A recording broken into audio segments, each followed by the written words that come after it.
গোবিন্দ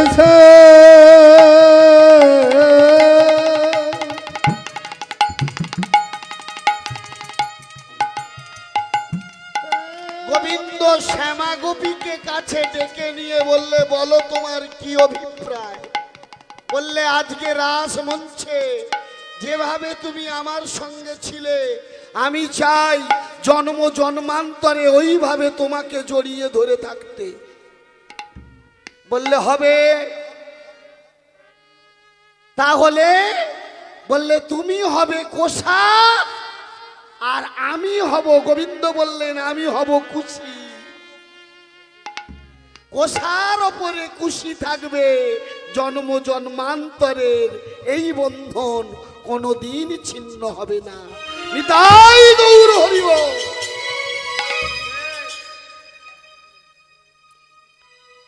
শিবকে সেদিন প্রবেশ করতে দেওয়া হলো না, নো অ্যাডমিশন, প্রবেশ নিষেধ।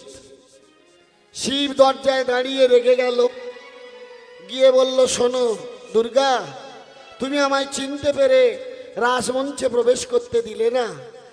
আমি এই রাসের দোরগোড়ায় দাঁড়িয়ে প্রতিজ্ঞা করলাম, আগত কলিযুগে আমি রাস্তায় রাস্তায় রাস দেখাবো। বর্তমান সমাজ ব্যবস্থায় দেখুন তাই চলছে। যে ছেলেরা এবং মেয়েরা যেভাবে প্রেম ভালোবাসায় লিপ্ত হয়েছে, এই অবাধ স্বাধীনতায় শিবের সেই কথা বর্তমানে প্রতিফলন ঘটছে।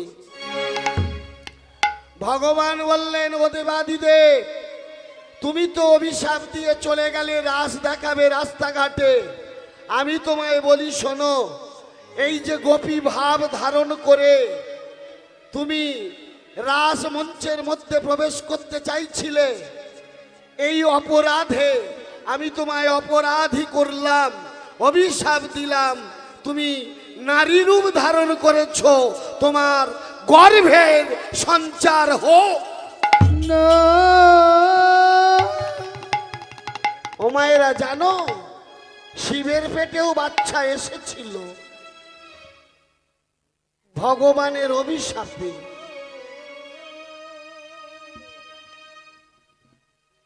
শিবের পেটে বাচ্চা যদি আসে, এ তো লজ্জার কথা, মুখ দেখানো ভার। ছি ছি ছি ছি ছি ছি ছি। দেবলোকে অপমান। দেবতারা সবাই চুপি চুপি করলো কি? শিবের এই গর্ভজাত সন্তানটাকে না রদ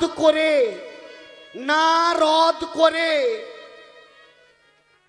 বাইরে বার করে দিল। না রদ করার জন্য নাম হলো তার নারদ।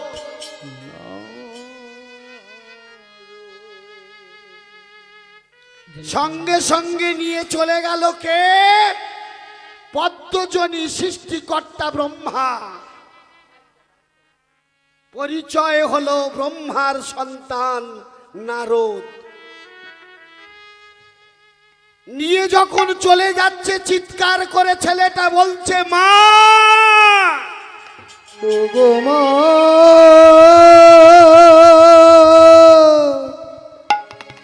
মা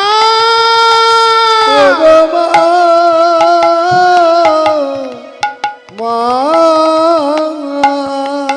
তাড়াতাড়ি করে নিয়ে চলে যাচ্ছে, দুটো মা উচ্চারণ হয়েছে। কি হলো?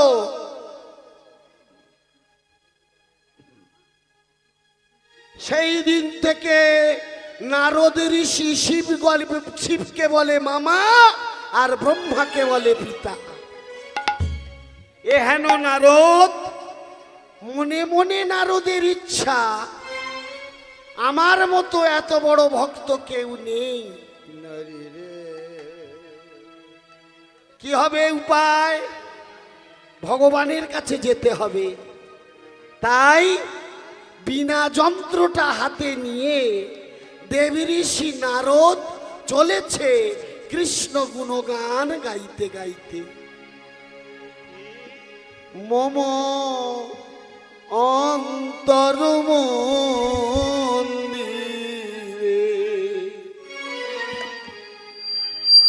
জাগো জাগো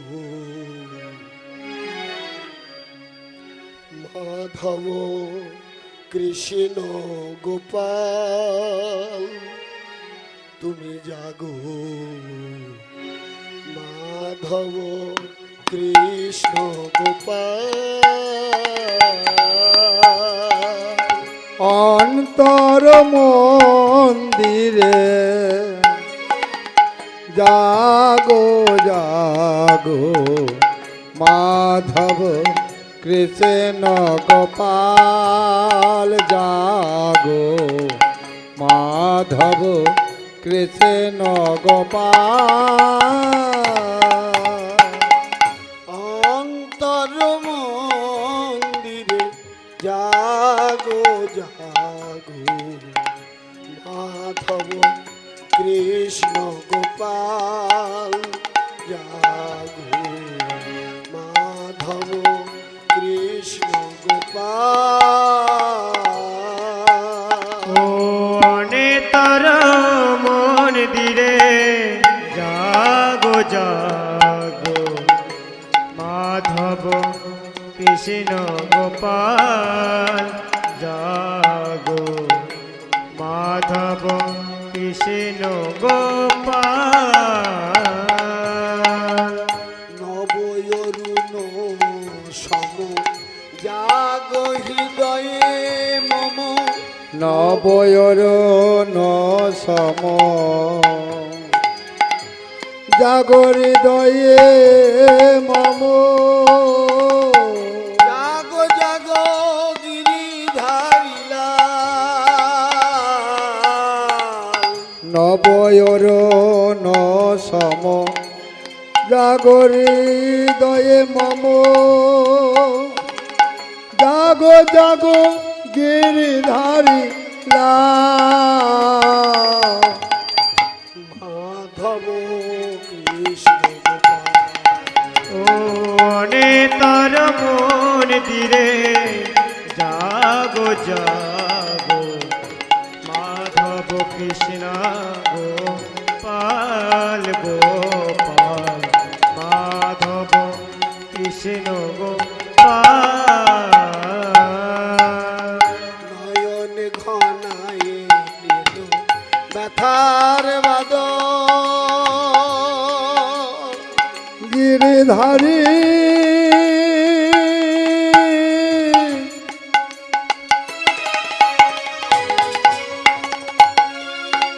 গিরিধারে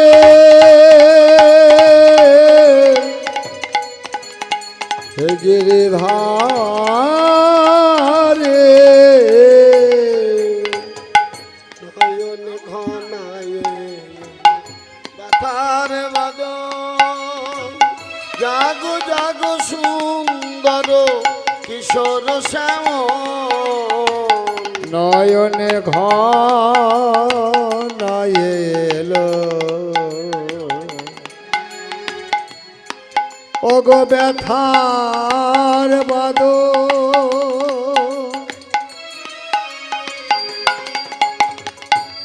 জাগো জাগো তুমি কিশোর শ্যাম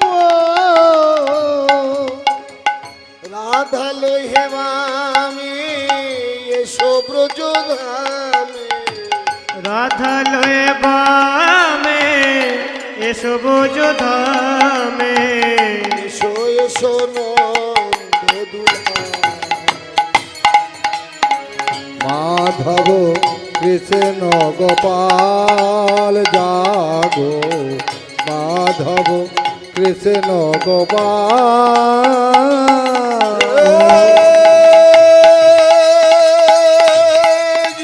গিরিধারী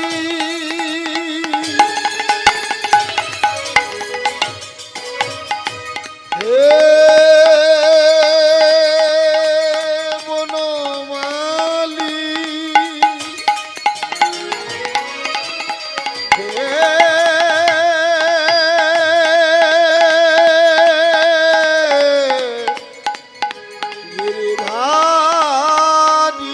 গিরিধারে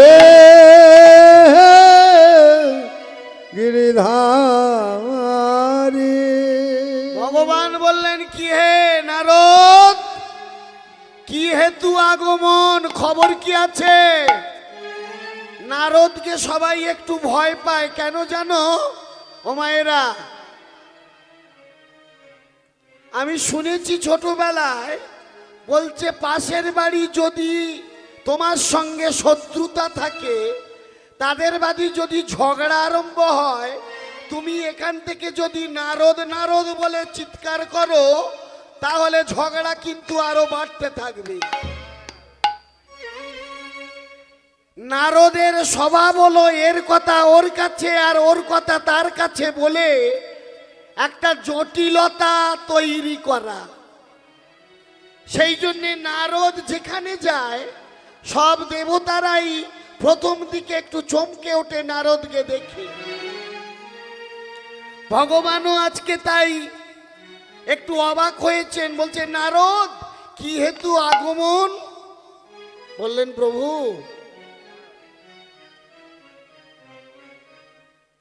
আপনার সবচেয়ে বড় ভক্তকে আমি একবার তাকে দেখতে চাই। ভগবান বললেন এ তো ভক্ত পরীক্ষা করে তাহলে দেখতে হয়, চলো আজ আমরা দুজনে মিলে বেরিয়ে যাই ভক্ত পরীক্ষা করার জন্য। নারদ মনে মনে চিন্তা করেছিল যে এইভাবে বড় ভক্ত।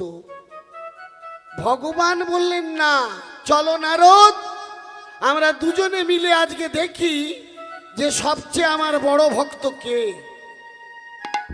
আমি একটু আগেই বলেছি ভক্ত সেই হতে পারে যে কোনো কিছুর বিনিময়ে ভগবানকে ডাকে না, নিঃস্বার্থভাবে ভগবানকে সুখী রাখার জন্য, ভগবানকে খুশি করার জন্য, ভগবানকে সন্তুষ্ট করার জন্য যে যার দেহ মন প্রাণ সবকিছু তার চরণে সমর্পণ করে, সেই হলো ভক্ত।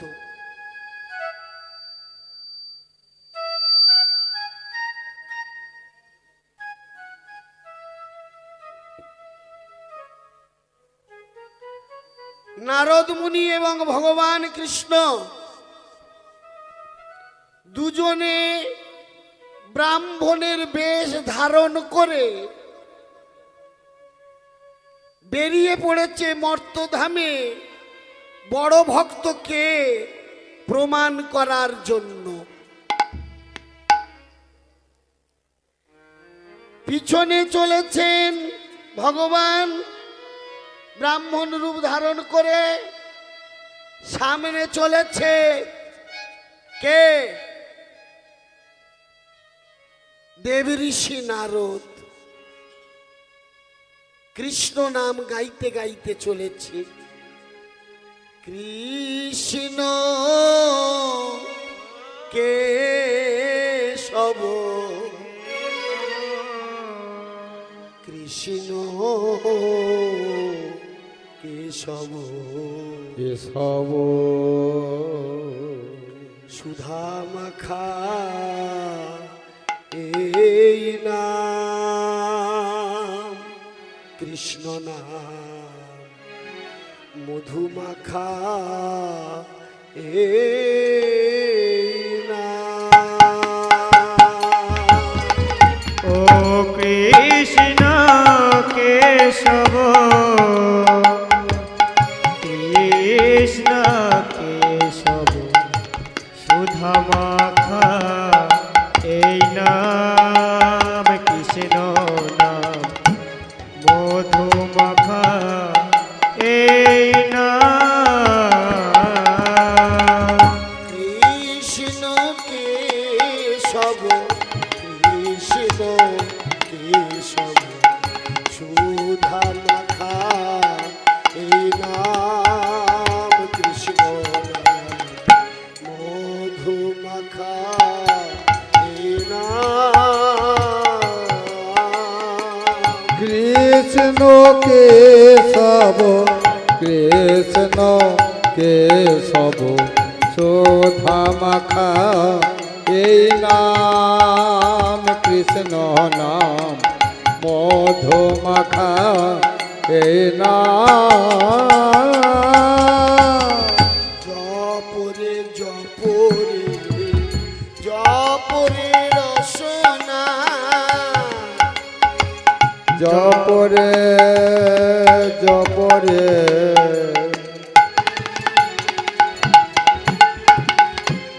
জপরে রসনা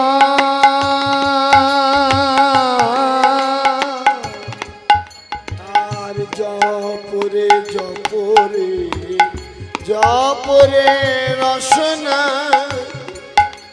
আর জপরে জপরে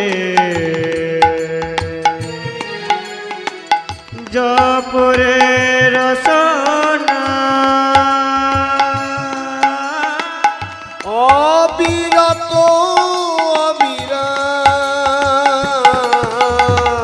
জপরে জপরে জপরে রসনা অবিরত অবিরাম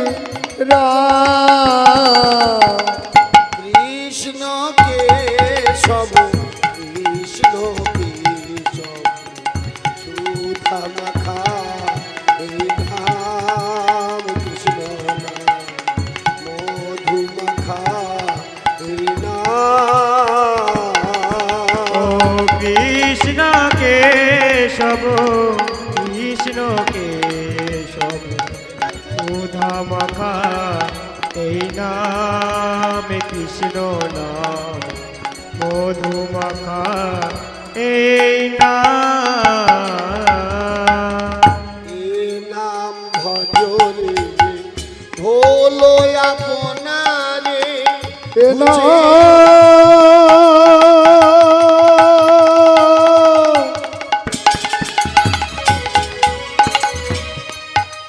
এ নামে জপ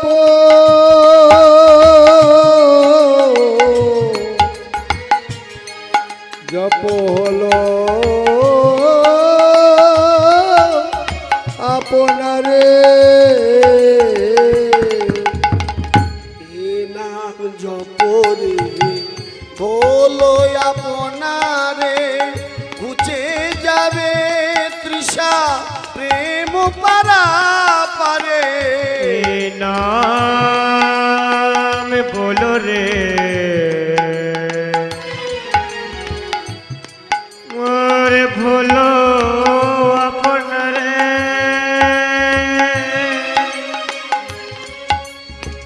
দূরে যাবে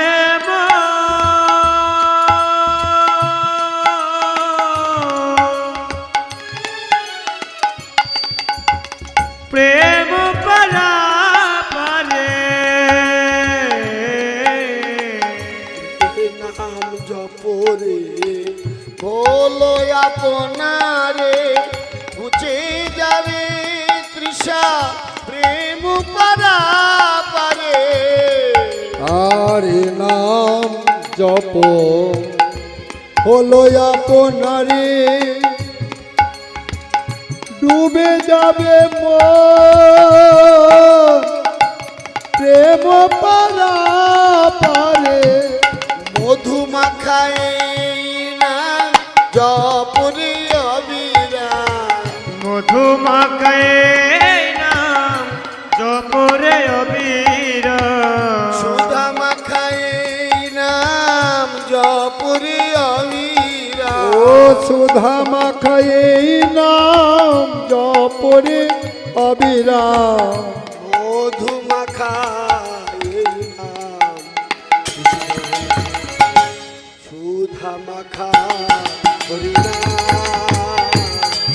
ও কৃষ্ণ কেশব কৃষ্ণ কেশব সুধা মাখা এই নাম কৃষ্ণ নাম মধু মাখা এই নাম দেবী ঋষি নারদ ব্রাহ্মণের রূপ ধারণ করে আগে আগে চলেছে পেছনে পেছনে চলেছে ভগবান কৃষ্ণ, তিনিও ভিখারি ব্রাহ্মণের রূপ ধরে। দুজনে চলেছেন কোথায়? বড় ভক্তকে খুঁজে বের করার জন্য।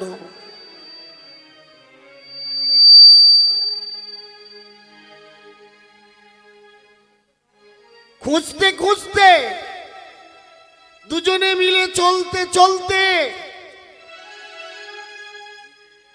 হঠাৎ এসে উপস্থিত হয়েছে মহামুনি মার্কণ্ডের আশ্রমে। মহামুনি মার্কণ্ড নির্জনে বসে তার পাতার কুঠিরে ভগবত ভজন করছে।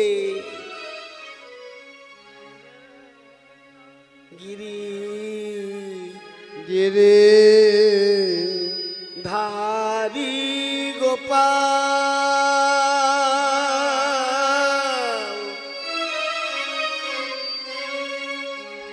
ব্রজ গোপদুলা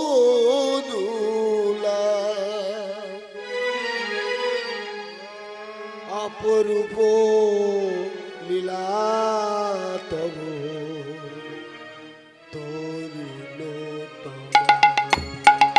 গিরি ধারে গোপাল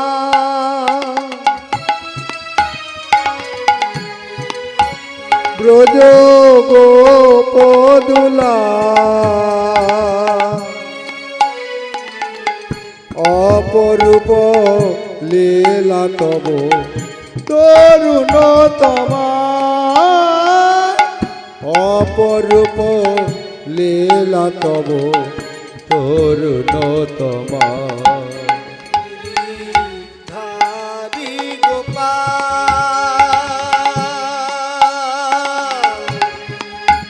ব্রজ গোপদুলা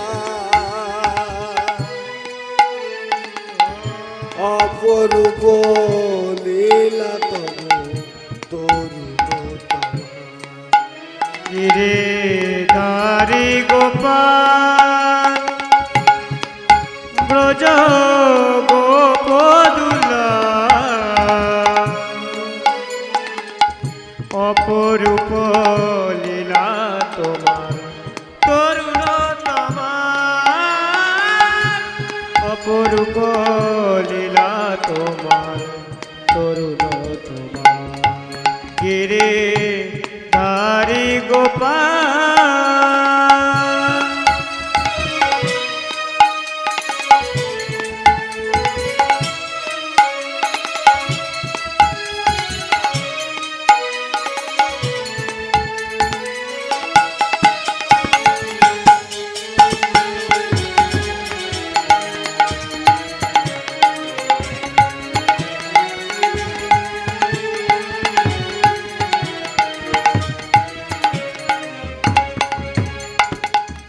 বিশাখার কাছে তুমি চিরনিরূপম,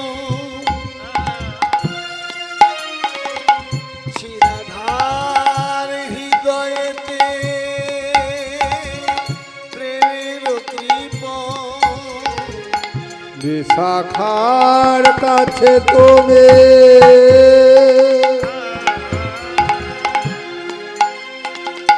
চির নিরূপম নিরূপম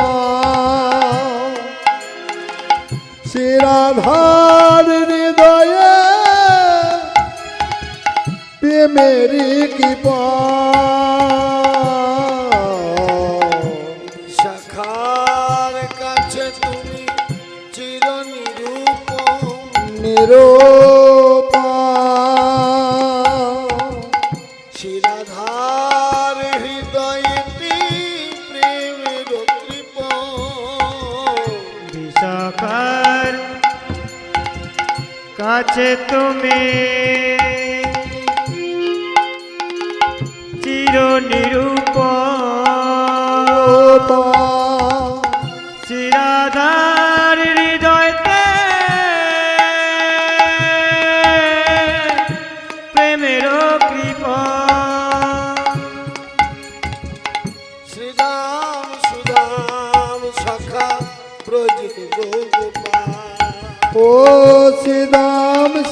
শ্যাম সখা যত গোপগ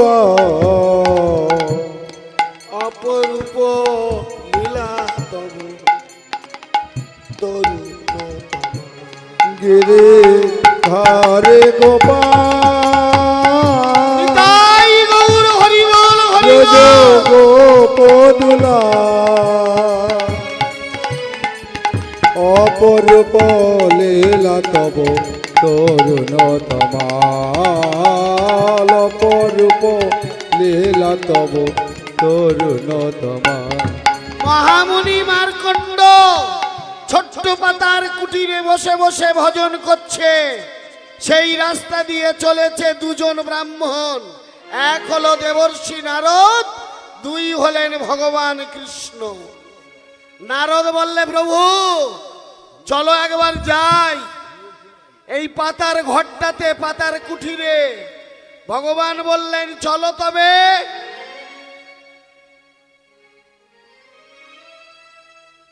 ভগবান আর নারদ মুনি দুজনে প্রবেশ করেছে সেই ছোট্ট পাতার কুঠিরে। কে আছো ঘরে? 3 দিন উপবাসী আমরা, ক্ষুধায় কাতর দুজন ভিখারি ব্রাহ্মণ। তোমার বাড়িতে আছে কিছু, আমাদের সেবা দিতে পারো? কি হয়েছে জানো? যে ঘরটায় গেছে সেই ঘরটায় যে ব্যক্তিটা ভজন করছে বসে বসে, তার একমাত্র ছেলে, নাম তার মধু। বাপ আর ছেলে 5 দিন অনাহারে রয়েছে। যারা 5 দিন খেতে পায়নি তাদের বাড়িতে গেছে 3 দিন অনাহারে রয়েছে এমন ব্যক্তি। কি গো মায়েরা, যারা 5 দিন খেতে পেল না তারা খাবে 3 দিনের অনাহারের লোক। কেমন দেখো, ভিখারি গেছে কার বাড়িতে? আপনাদের বাড়িতে ভিখারি এলে ভিক্ষা দেন?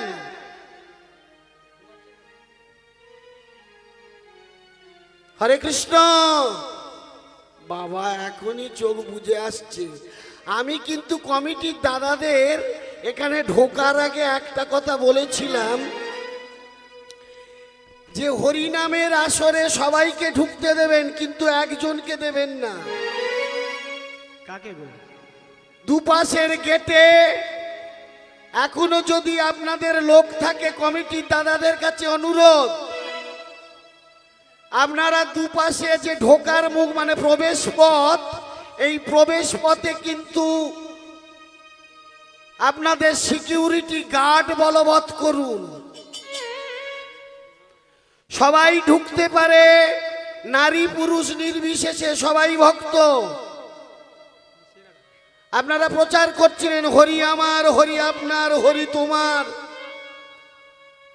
কিন্তু একজনকে ঢুকতে দেবেন না, এটা আমার অনুরোধ। সে যদি ঢোকে তাহলে হরি নামের আসর নষ্ট করে দেয়, সেটা হলো ঘুম। খুব সাবধান, সতর্ক দৃষ্টি রাখবেন, সে যেন ঢুকতে না পারে। মনে হয় ইতিমধ্যেই প্রবেশ করেছে।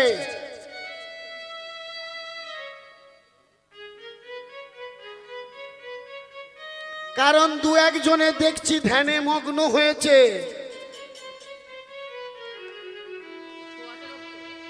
আজকের প্রথম দিন, এখনো কালকের রয়েছে। অনেকে কি মনে করছে জানেন? বলে বাবা আজকের প্রথম দিন একটু ঘুমিয়ে নিয়ে আবার কালকের রাত জাগা আছে।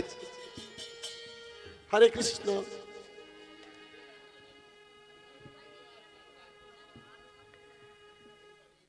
কৃষ্ণ অনুরাগী গৌর ভক্ত মন্ডলী, গৌর ভক্তিমতী মায়েরা, অবশ্য এই যে এখানে একজন আছেন, উনি বলছেন ঠিক কথা বলেছেন। বলেছেন সংসারে ঝগড়া ঝাঁটি অশান্তি নানা রকম চিন্তায় যদি ঘুম না আসে, সেই ব্যক্তি যদি হরিনামের আসরে বসে, এমন শান্তিময় জায়গা ঘুম এখানে আসতে বাধ্য। নিতাই গৌর হরিবল। যাই হোক, হরিবল হরিবল। এখন প্রবেশ করেছে কে? 3 দিন খাইনি এমন ভিখারি। কার বাড়িতে? 5 দিন যারা খেতে পায়নি তাদের বাড়িতে। কে কাকে ভিক্ষা দেবে মা?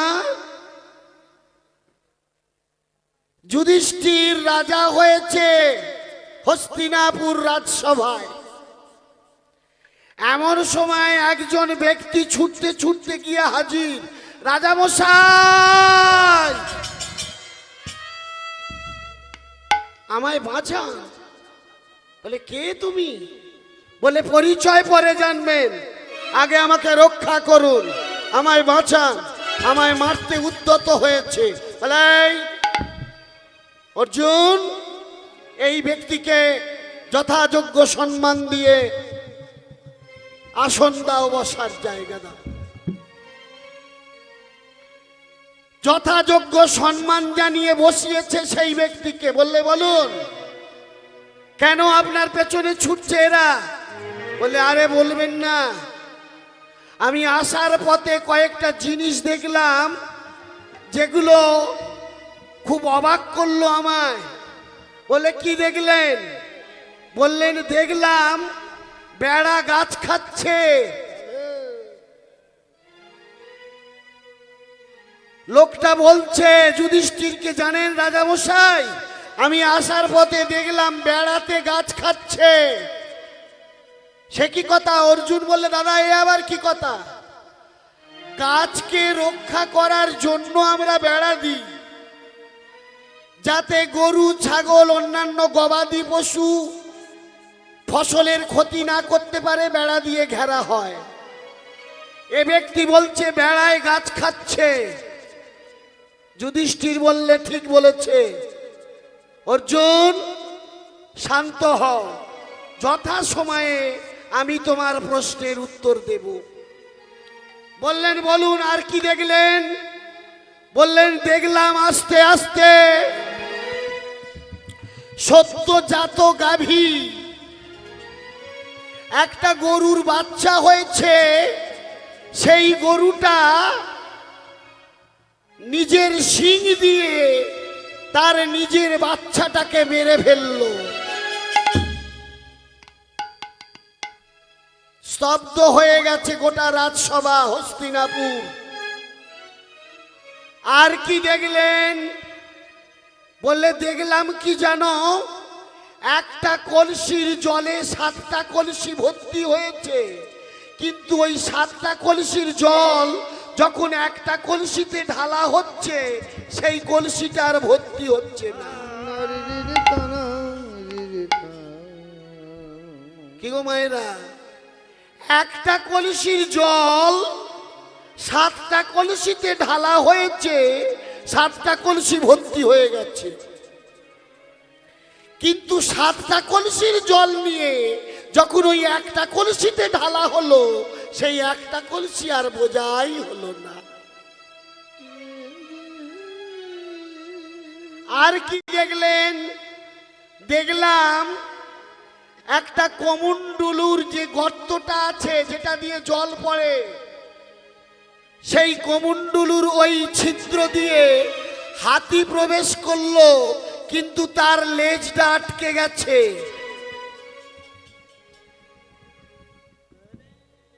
আর কি দেখলেন? আর দেখলাম আমরা জলকে ঘিরে রাখার জন্য বাঁধ দিই, কিন্তু এখানে বাঁধকে ঘিরে রেখেছে জল। অর্জুন বললে দাদা এটা কি সম্ভব? আমার মনে হয় কোনো পাগল লোক আপনার রাজসভায় এসেছে। এ ব্যক্তি উন্মাদ পাগল। যুধিষ্ঠির বললে, শোনো অর্জুন, এই যে জিনিসগুলো দর্শন করেছে দেখেছে আগত কলিযুগে সেগুলোই বাস্তবে ঘটবে। ও মায়েরা, এখনই ঘটতে চলেছে দেখুন। প্রথম প্রশ্ন, বেড়ায় গাছ খাচ্ছে, আপনি যার ওপর ভরসা করে সবকিছু অর্পণ করবেন, দায়িত্ব দেবেন, দেখবেন সেই ব্যক্তি ফাঁকা করে দিয়েছে সব। যার ওপরে ভরসা করে কোনো কিছু দেবেন, এই শোনো, শঙ্কর ঘোষকে বললাম, শঙ্কর বাবু, তোমার আমার স্থাবর অস্থাবর সম্পত্তি তোমাকে দেখাশোনা করার দায়িত্ব দিলাম। খালি মরার অপেক্ষা তুমি। মরার দরকার নেই, 1 মাস পরে এসে দেখবো আমার নাম আর নেই, সেখানে শঙ্করের নাম।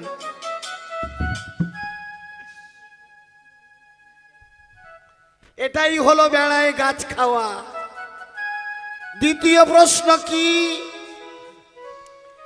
একটা কলসির জলে 7টা কলসি ভর্তি হলো, কিন্তু 7টা কলসির জল একটা কলসিতে ঢালা হলো, ভর্তি হলো না। ও মায়েরা, মায়ের 7টা ছেলে, মা নিজের বুকের দুধ খাইয়ে নিজের রক্ত পান করিয়ে 7টা ছেলেকে মানুষ করলো, না খেয়ে না ঘুমিয়ে জঠর যন্ত্রণা সহ্য করে লালন পালন করে মানুষ করলো। কিন্তু 7টা ছেলে কেউ তাদের মাকে দেখলো না। অবশেষে মায়ের আশ্রয় হয়েছে ওই বৃদ্ধাশ্রম। এই যে বৃদ্ধাশ্রম,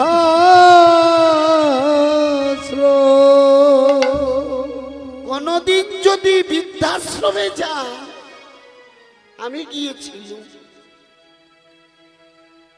কোনদিন যদি বৃদ্ধাশ্রমে যান আপনারা, যারা রয়েছে ওখানে মায়েরা, তাদের সঙ্গে যদি কথা বলতে যান, আমার মনে হয় এমন কোন কঠিন লোক নেই যার দুটো নয়ন দিয়ে বইবে নয়নের ধারা। ও মা, তোমার বাড়ি কোথায়? আমার বাড়ি কলকাতায়। তোমার কটা ছেলে? 4টে ছেলে বাবা। এখানে কেন? কেউ দেখে না। মাসে একবার করে দেখতে আসত, এখন আর তাও আসে। জানো বাবা, আমার নাতিটাকে দেখতে আমার বড় ইচ্ছে করে। নিতাই গৌর হরিবল। ছেলেটাকে বললাম, ওরে একবার তাকে নিয়ে আয় না। তার আসার সময় নেই, তার লেখাপড়া।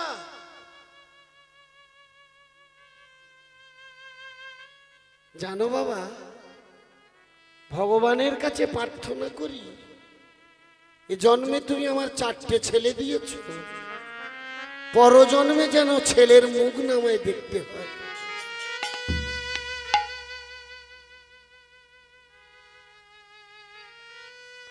এবার আপনারা বলুন, গর্ভে ধরেছে মা, পেয়ে কত যন্ত্রণা।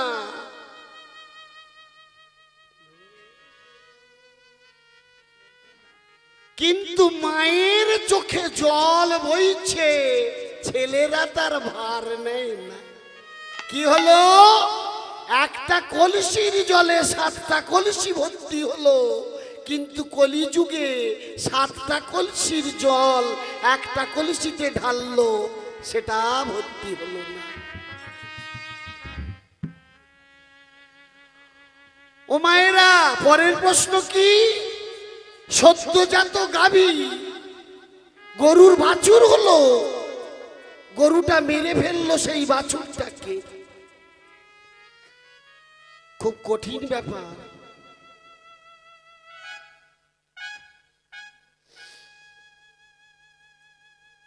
কলিযুগে নারী হবে কামাতুর, শাস্ত্র বললে তারা হবে কুলোটা। এক পুরুষে তাদের মন ভরবে না, বাধা হবে সন্তান। সন্তানকে মেরে ফেলাই হবে তাদের উদ্দেশ্য, তা না হলে পর পুরুষের সঙ্গে তাদের মিলন হবে না।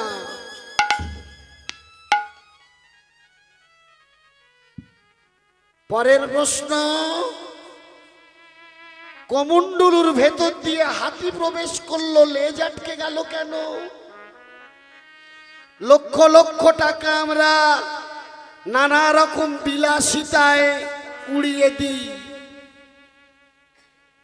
ঘরের আজকের একরকম প্ল্যান, এটা করলে ভালো হয় একজন বলল, আর একজন তৈরি করা হলো অনেক টাকা খরচা করে। আর একজন এসে বললো, হ্যাঁ রে কি হয়েছে, এ তো ঝ্যাবড়া হয়ে গেছে, ভালো হয়নি তো, আমার মতো করতে পারিস নি। পরের দিনে ভাঙা হলো, সেই ডিজাইনটা ভেঙে আবার তার মতো করা হলো। তাহলে কি হয়? কিন্তু হরিনামের আসরে যদি 100 টাকার জায়গায় 200 টাকা চাঁদা হয়েছে, পাড়ায় পাড়ায় বাড়ি বাড়ি আলোচনা শুরু হয়ে গেল, হ্যাঁ আবার চাঁদা বাড়লো কেন? এই তো আর বছরে 100 টাকা বেড়েছিল।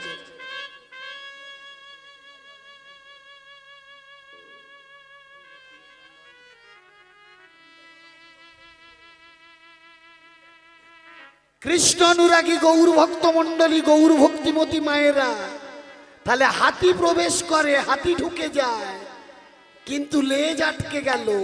লক্ষ টাকার বাড়িটা দুবার ভাঙা হলো, 100 টাকা চাঁদা বাড়লো, দেয়া গেল না। বাড়ি থেকে ভিখারি ফিরে যায়, আমি অনেক বাড়িতে দেখেছি, সেই বাড়ির লোক বাইরে দাঁড়িয়ে আছে, দরজাটা বন্ধ করা, সেই বাড়ির লোক কি সে বাইরে থেকে বললো, গো এদের বাড়িতে কেউ নেই। কৃষ্ণ অনুরাগী গৌর ভক্ত মন্ডলী, গৌর ভক্তিমতী মায়েরা, তাহলে আজকে কি হয়েছে? যার বাড়িতে প্রবেশ করেছে 5 দিন উপবাস, যারা গেছে তারা 3 দিন উপবাস। কিন্তু অতিথি নারায়ণ, অতিথি বিমুখ হলে গৃহস্থের পুণ্য যায় রসাতলে। প্রমাণ কোথায়? পঞ্চবটির বনে 14 বছর পিতৃসত্য পালন করার জন্য রামচন্দ্র বনবাসে গেলেন। পাতার কুটিরে রয়েছে সীতা ঠাকুরানী, সোনার হরিণ ধরবে বলে রাম ছুটল। লক্ষণ রয়েছে ঘরে, লক্ষণ লক্ষণ লক্ষণ কে? মায়াবী রাবণ। সীতা মনে করলো রাম ডাকছে, তিরস্কার করে লক্ষণকে পাঠিয়ে দিল। লক্ষণ কিন্তু যাবার সময় রেখা টেনে গেল গন্ডি, শোনো এই গন্ডি তুমি পার হবে না। কিন্তু দরজায় এসেছে অতিথি নারায়ণ, কে? ভিখারির বেশ ধরে রাবণ। শোনো মা, লক্ষণের গন্ডিকে উপেক্ষা করে সীতা সেদিন গিয়েছিল ওই ব্রাহ্মণকে ভিক্ষা দিতে। তাতে হরণ হয়ে গেল বটে, কিন্তু ভিক্ষা দেওয়া বন্ধ করেনি। তাই অতিথি নারায়ণ, অতিথিকে আপনার সামর্থ্য মতো যা দেওয়া উচিত তাই দিতে হবে। আজকে যার বাড়িতে গেছে 5 দিন উপবাস, দরজায় অতিথি এসেছে শুনে চমকে উঠেছে, প্রভু এ তোমার কেমন পরীক্ষা? এ পরীক্ষা কেমন পরীক্ষা? 3 দিন উপবাস সেবা চাইছে, 5 দিন আমি আর আমার ওই ছোট্ট ছেলেটা কিছু খাইনি। তাড়াতাড়ি করে কি করেছে জানো?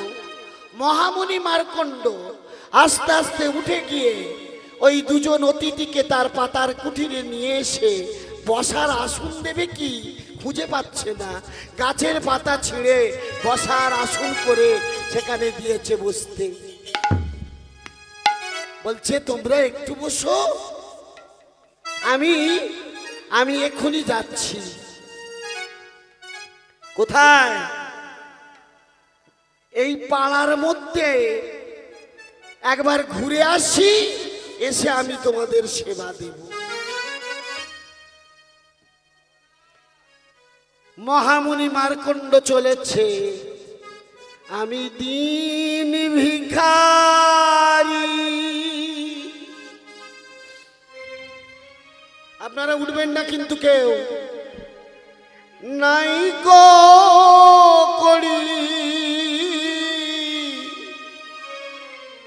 আমায় একটি পয়সা দাও, আমি দিন ভিখারি। নাই কো করি একটি পয়সা দাও, আমি দিন ভিখারি। নাই গো করি একটি পয়সা দাও, আমি দিন ভিখারি, নাই তো করি একটি পয়সা দাও। আর অতিথি সেবা দেব একটি পয়সা দাও, আমি অতিথি সেবা দেব একটি পয়সা দাও, আমি দিন ভিখারি। নাই গো করি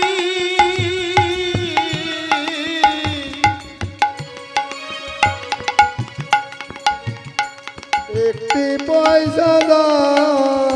ওগো ওগো গ্রামবাসী, তোমরা আমাকে ভিক্ষা দাও। আমার বাড়িতে দুজন অতিথি এসেছে, আমি তাদের সেবা দেব। ও মায়েরা, প্রথম বাড়িটা যখন গিয়ে প্রবেশ করেছে, প্রথম বাড়ির যে গিন্নি মানে গৃহকর্ত্রী, দূর থেকে দেখতে পেয়ে আস্তে আস্তে দরজাটা বন্ধ করে দিয়েছি, কিছু বলেনি। সেখান থেকে ফিরে চলল ভিক্ষা না পেয়ে মহামুনি মার্কণ্ড পরের বাড়িটায়।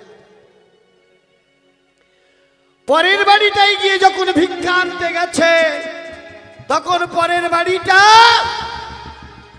কি করছে? সেই বাড়ির গৃহকর্ত্রী রাগে ক্রুদ্ধ হয়ে বলে উঠেছে, যাও, বারে বারে তুমি এসে বিরক্ত করো কেন? তোমার লজ্জা করে না? যাও আমার বাড়ি থেকে। দরজাটা বন্ধ করে দিয়েছি। ও মা, একবার দরজা খোলো, আমার বাড়িতে দুজন অতিথি এসেছে, আমি তাদের সেবা দেব, আমায় কিছু দাও। দিল না। যখন তার পরের বাড়িতে গেছে, বাড়ির গৃহকর্তা ক্রোধান্বিত হয়ে মহামুনি মার্কণ্ডকে বারবার যখন চলে যেতে বললেন, চলে গেল না, রেগে গিয়ে প্রহার করতে লাগলেন মহামুনি মার্কণ্ডকে। তোমায় বারবার যেতে বলছি, যাও, চলে যাও, যাও, চলে যাও। মেরো না, আমায় মেরো না গো,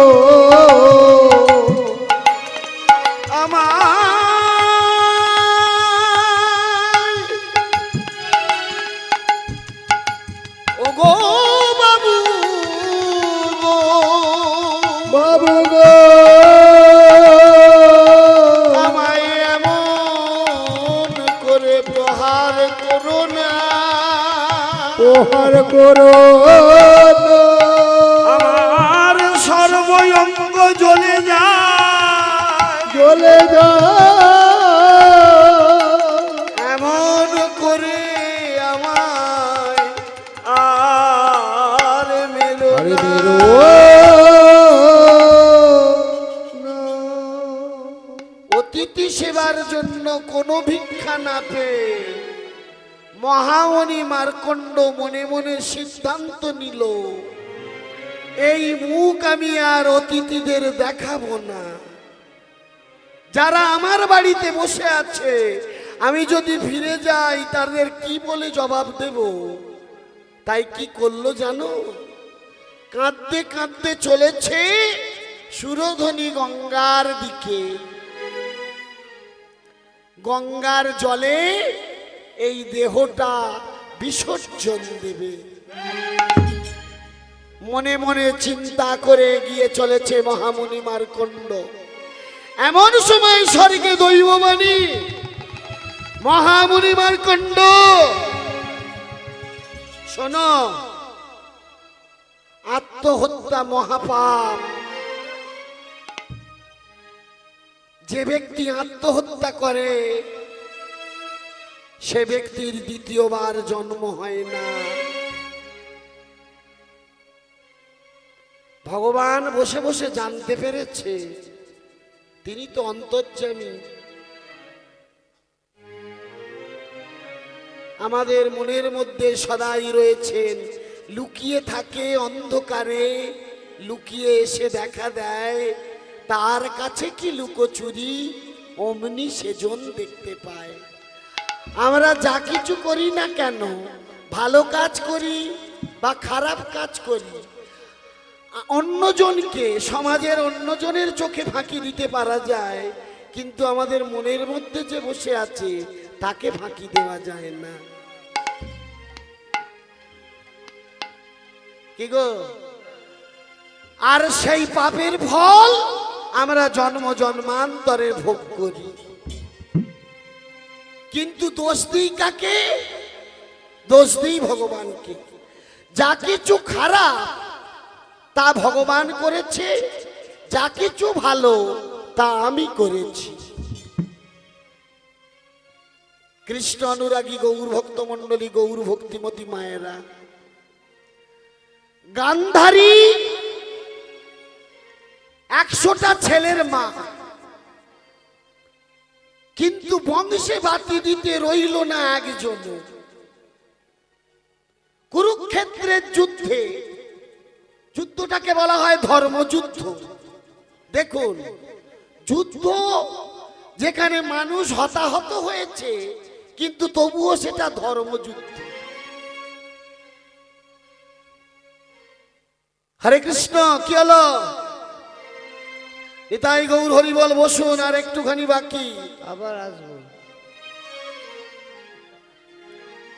এইবার কি হয়েছে দেখুন, কুরুক্ষেত্রের যুদ্ধে গান্ধারীর চোখে কাপড় বাঁধা, 100টা ছেলেকে খুঁজছে। সুযোধন, দুর্যোধন ফিরে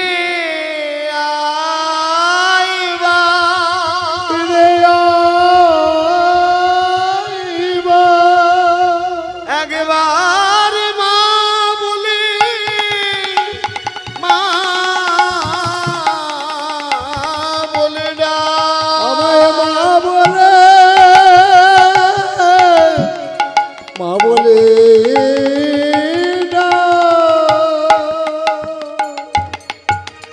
ওমা গান্ধারী চোখে কাপড় বাঁধা, দুর্যোধন দুর্যোধন বলে কাঁদছে আর খুঁজছে ছেলেগুলোকে।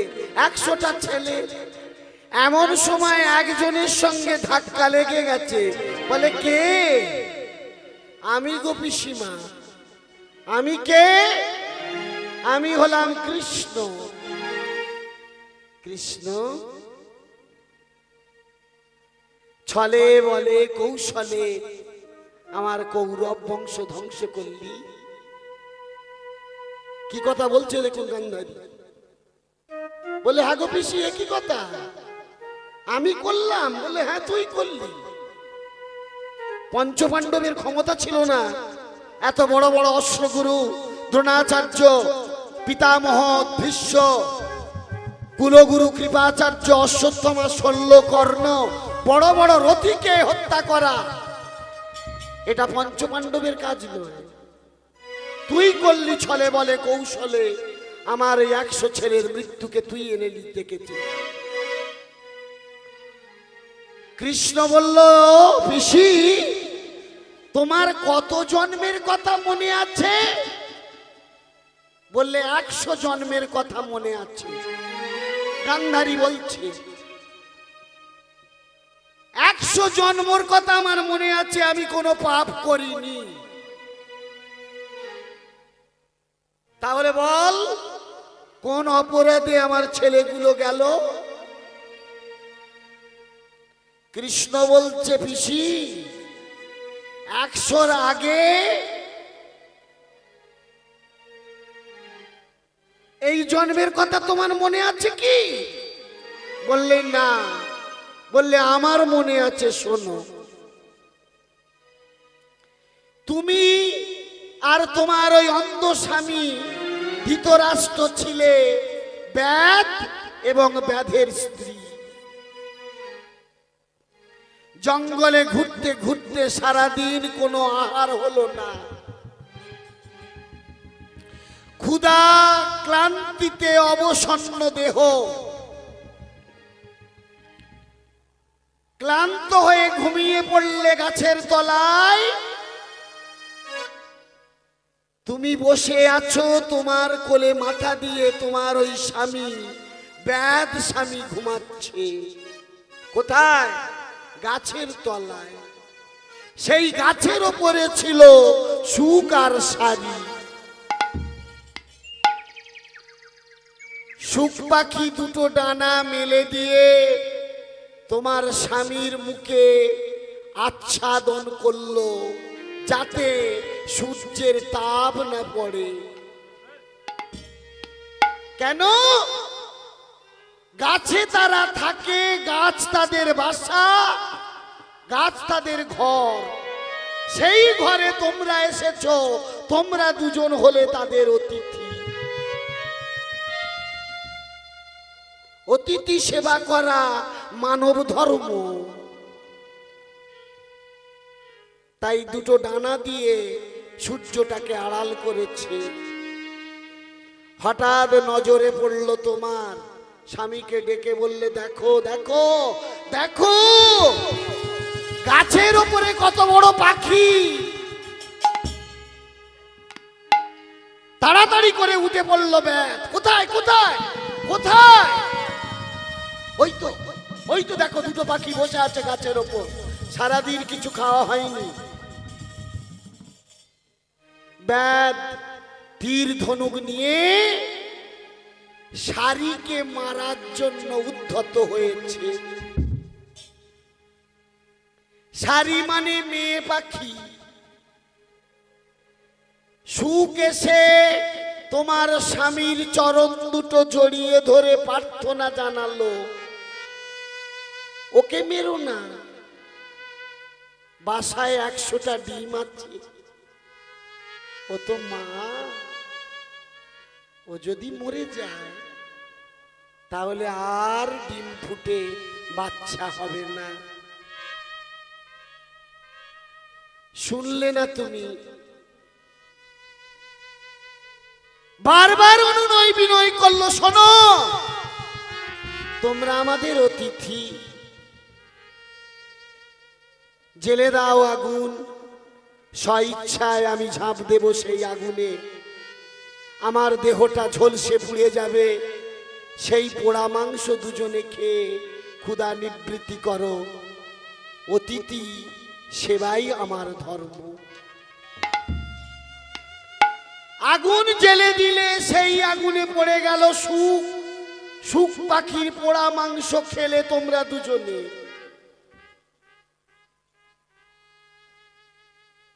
ক্ষুধা আরো বেড়ে গেল। তুমি তোমার স্বামীকে বললে, শোনো আমার খিদে পাচ্ছে, আরো খিদে পাচ্ছে। লোভের বশীভূত হয়ে তোমার স্বামী ব্যাগ, সুখ পাখির কামনা, সুখ পাখির আকুলতা, সুখ পাখির প্রার্থনা অগ্রাহ্য করে শারীকে বধ করলো। শারীকে বধ করে শারীর দেহটা পুড়িয়ে দুজনে মিলে উদর পরিতৃপ্ত করলে। এবার বলো তো পিসি, একবারও ভেবেছো তার বাসার 100টা ডিমের কি হবে? আজকে তুমি বলছো কৃষ্ণ ছলে বলে কৌশলে তুই আমার কৌরব বংশ ধ্বংস করেছিস। আমি করিনি, তুমি করেছো। এর জন্য দায়ী তুমি। তুমি একবারও ভাবুনি শারীর 100টা ডিমের কথা। শারীর 100টা ডিম নষ্ট করার জন্য সেই অপরাধে আজ তোমার 100 সন্তান হারাতে হলো। কৃষ্ণ অনুরাগী গৌর ভক্ত মণ্ডলী, গৌর ভক্তিমতী মায়েরা, সাবধান। দুর্লভ মানব জনম। এ জনমে যেমন শ্রেষ্ঠ জন্ম, এ জনমের প্রতি পদে পদে কিন্তু ভয়ানক বাধা আছে। সবকিছু মেনে হিসাব করে আপনাকে পা ফেলতে হবে, চলতে হবে। অন্যান্য জন্তু জানোয়ারের চেয়ে আপনি আলাদা। আপনার বিচার, বুদ্ধি, বিবেক, বৈরাগ্য, চেতনা, চৈতন্য সবকিছু আছে। সবকিছুকে কাজে লাগিয়ে উপযুক্তভাবে জীবন ধারণ করুন। এটাই দুর্লভ মানব জনমের কর্তব্য। কি করে মানুষ হব, দাও প্রভু আমাকে বলে। কি করে মানুষ হব, ও দাও প্রভু আমাকে বলে। কি করে মানুষ হব, দাও গুরু আমাকে বলে। নিজের দোষে দয়াল ভাসি আমি আজ অকুলে। ও নিজের দোষে দয়াল ফাঁসি আমি আজ অকুলে।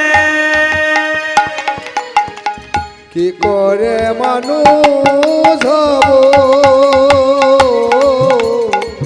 দাও প্রভু আমাকে বলে। কি করে মানুষ হব,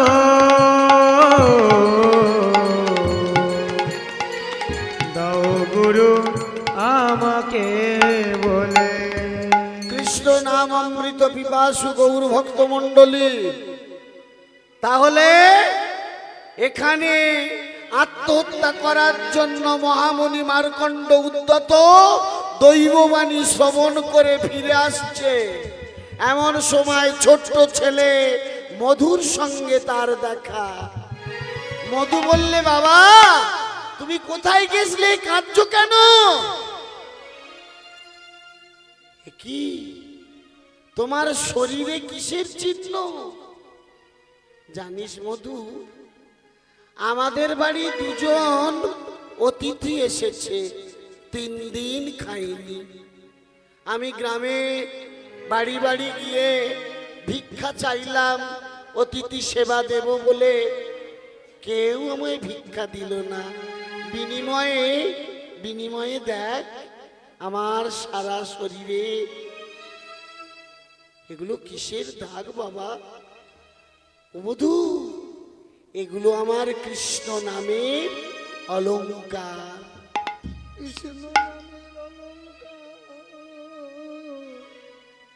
মধু বললে, ও বাবা তোমায় ভিক্ষা করতে যেতে হবে না, তুমি একটা কাজ করো, ওই ভিক্ষার ঝুলিটা দাও, আমি ভিক্ষার করতে যাব।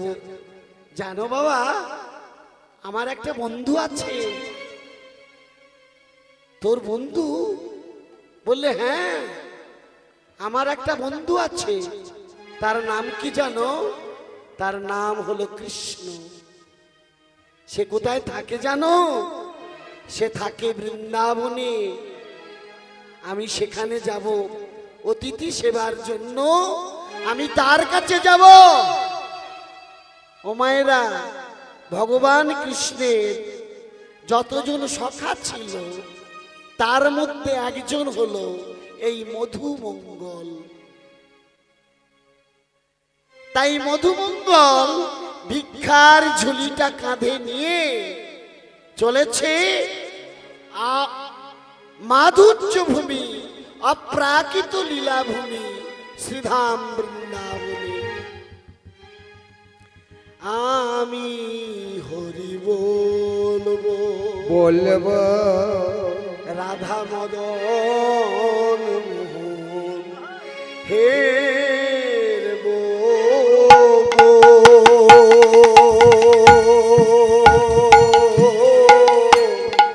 আমি হরি বলবো, রাধা মদন মোহন হে গো,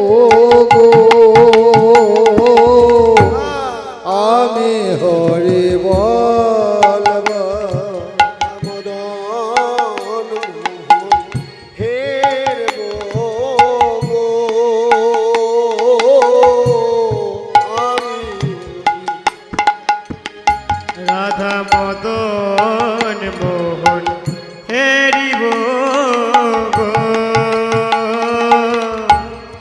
আমি বলে ব্রজের পথে চলিব গো।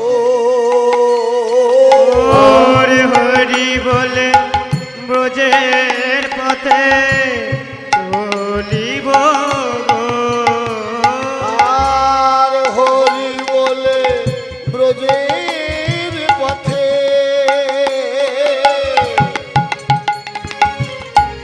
চলিব গো। ওই হরি বলে বোঝের পথে চলিব গো। আমি হরি বলবো, রাধা মদন হেরবো গো। আমি হরি বলবো, রাধা মদন মোহন হেরিব গো। আমি হরি